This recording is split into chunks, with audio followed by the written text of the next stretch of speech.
Makeup তো আমরা সকলেই করি, কিন্তু স্কিনেতে সেই ফ্ললেস গ্লোটা কি আসে? সেই ডিউই একটা ফিনিশ, সেই ফিনিশিংটা কি থাকে? থাকে না অনেকের। তো সে কারণেই আজকে আমি তোমাদের সাথে শেয়ার করছি কীভাবে তোমরা বেস মেকআপ করলে স্কিনটা অনেক বেশি সুন্দর লাগবে। একটাও স্কিনেতে কোনো দাগ থাকবে না, কোনো ক্র্যাক আসবে না, মেকআপটা কালো হবে না। তো কীভাবে করছি সেটাই আজকে তোমাদের সাথে শেয়ার করছি।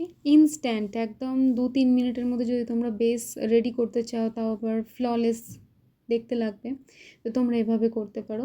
ফার্স্টে দেখো, আমি কিন্তু অনলি ফর তোমাদেরকে আজকে বেসটাই দেখাচ্ছি, সেই কারণে আমি আইটা একদম ডান করে নিয়েছি অনেক আগে থেকে।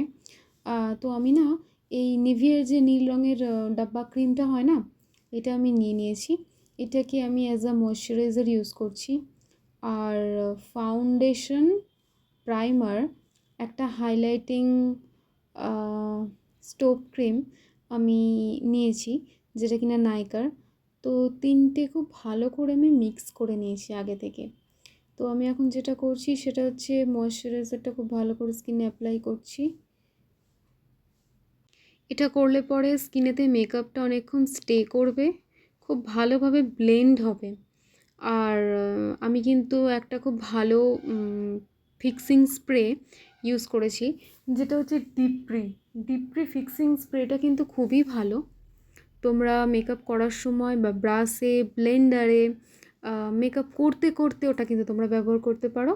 ওটা ইউজ করলে পরে তোমাদের স্কিনে কিন্তু খুব ভালো করে মেকআপটা বসবে, স্পেশালি যাদের ড্রাই স্কিন বা উইন্টারে তোমরা মেকআপ করছো। তো আমি বলবো সেক্ষেত্রে তোমরা কিন্তু এই ফিক্সিং স্প্রেটা ব্যবহার করতে পারো। তো আমি যেটা রেডি করেছিলাম, ফাউন্ডেশন, প্রাইমার আর হাইলাইটিং স্টোভ ক্রিমটা একসাথে মিক্স করে, ওটাকে আমি একসাথেই অ্যাপ্লাই করে দিচ্ছি।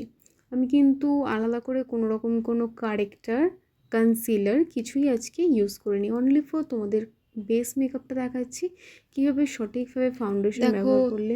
দিনের বেলা তো আমরা সচরাচর খুব একটা হাইফাই মেকআপ করে রাস্তায় বেরোই না, দিনের বেলা সেক্ষেত্রে আমি বলবো খুবই লাইট লাগবে, একদম হাই কভারেজ ফাউন্ডেশন নেওয়ার দরকার নেই। লাইট কভারেজ যেগুলো হয় সেগুলো নেবে তোমরা, কিন্তু খুব সুন্দর স্কিনটা একদম ন্যাচারালি গ্লো করবে।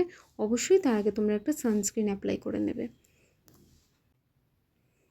দেখো, মোটামুটি কিন্তু ব্লেন্ড করা কমপ্লিট। আর আমি বলবো যে সাথে সাথে বিউটি ব্লেন্ডার ভিজিয়ে সেটা তোমরা একদমই ব্যবহার করবে না।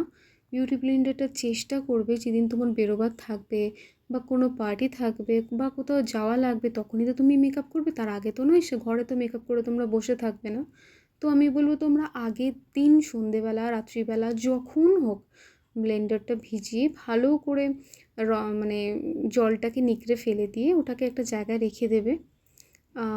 কন্টেনারে রাখতে পারো, অসুবিধা নেই। তো পরের দিন সেটা দিয়ে তোমরা যখন ফাউন্ডেশন ব্লেন্ড করবে, দেখবে হালকা হালকা একটা ভিজে ভাব রয়েছে। ওটাই কিন্তু ব্লেন্ড করার জন্য পারফেক্ট।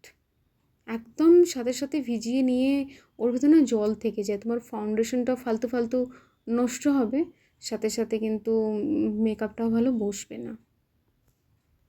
আমার মেকআপটি কিন্তু একদম ডান, দেখো। আর কেমন হলো অবশ্যই জানিও কিন্তু।